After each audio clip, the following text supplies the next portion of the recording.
Doctor बाबा साहब अम्बेडकर ने कहा है। इस वीडियो सीरीज में आपका स्वागत है।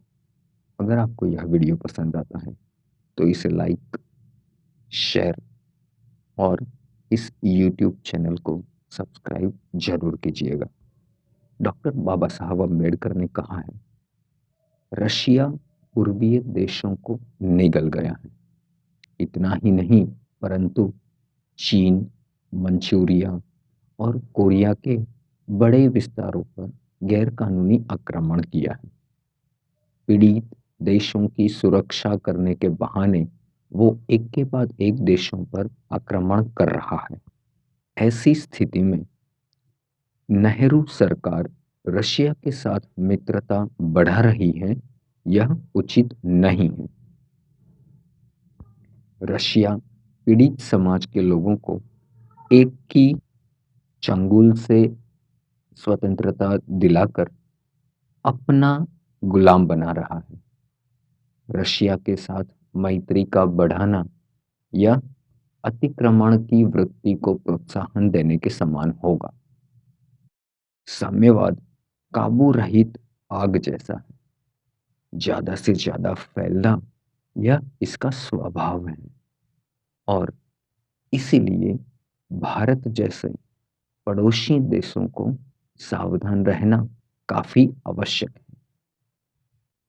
डॉक्टर अंबेडकर आगे कहते हैं, विदेश नीति को तय करने से पहले भौगोलिक स्थिति पर ध्यान देना बहुत ही आवश्यक है। यह स्थिति में नेहरू ने जो सह अस्तित्व का सिद्धांत दिया है, यह विचार करने के बाद बिल्कुल उचित नहीं लगता है। इसी भाषण में डॉक्टर बाबा साहब अम्बेडकर आगे कहते हैं, लासा में चीन ने अपने पग पसारे हैं।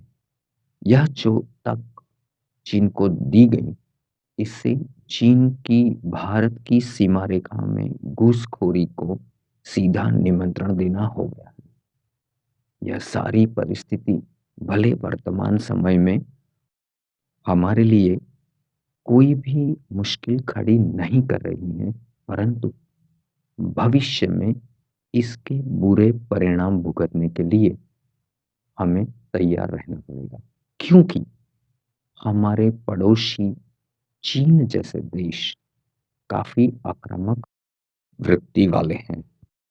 और आगे चलकर बाबा साहब कहते हैं कि अगर सच में माओ को पंचशील के सिद्धांत पर विश्वास होता तो अपने ही देश के अंदर बौद्ध लोगों को परेशान क्यों करते हैं। राजनैतिक क्षेत्र में पंचशील का कोई महत्व नहीं है और साम्यवादी देशों में तो इसका पूरी तरह से विध्वंस किया जाता है।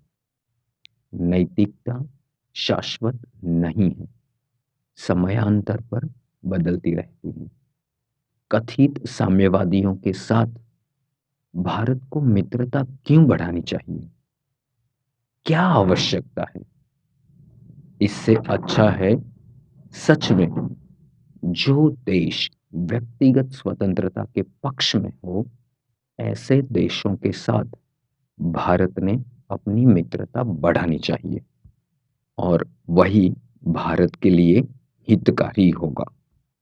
यह बात डॉक्टर बाबा साहब अम्बेडकर ने 26 अगस्त 1954 के दिन राज्यसभा में अपने विदेश नीति पर दिए हुए वक्तव्य में कही थी।